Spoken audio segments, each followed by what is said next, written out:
Well, we're joined now from Philadelphia by Andy Kroll, who's a political journalist who writes for Rolling Stone magazine and the Huffington Post. Very good morning to you. It's only a couple of years ago, of course, that Barack Obama and Hillary Clinton were painful rivals for the nomination and really sort of tore chunks out of each other, didn't they, in that fight? Well, that relationship's been repaired over the years, hasn't it?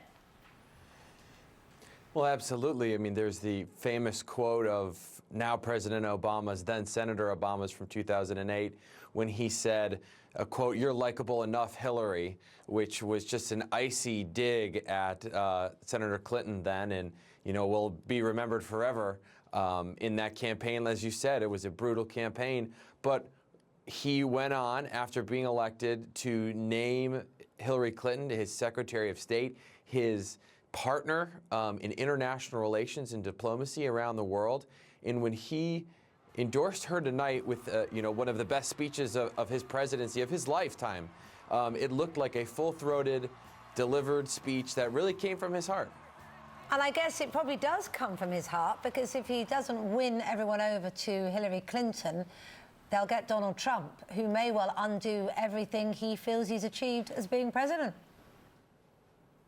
Oh, that's absolutely part of it, and those were the stakes going into President Obama's speech tonight, thinking about, you know, what would the president say to really infuse people with the urgency that, you know, the president's legacy can be undone, you know, starting in the first day of a Donald Trump administration.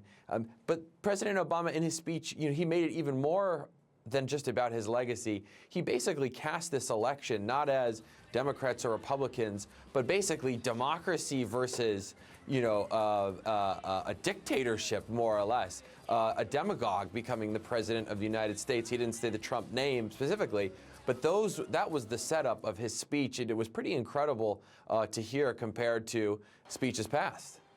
That's interesting, Andy, that you've mentioned this phrase that Barack Obama sort of damned Hillary with faint praise when he said, "You're likable enough." What is the problem with Hillary Clinton and the fact that people don't like her? I mean, over here, I think we see her as a strong, commanding leader, you know, huge potential as a president, breaking that glass ceiling as a woman.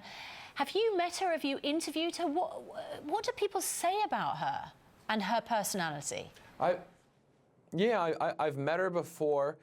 What you hear from people who know her is that the Hillary Clinton that you get to know in private, if you have the privilege of working with her or being her friend, is not the Hillary Clinton that you see on a debate stage, on a convention stage, at a public event. I mean, at this point, this talking point is basically a cliche that Hillary Clinton is the most well-known, unknown person in America.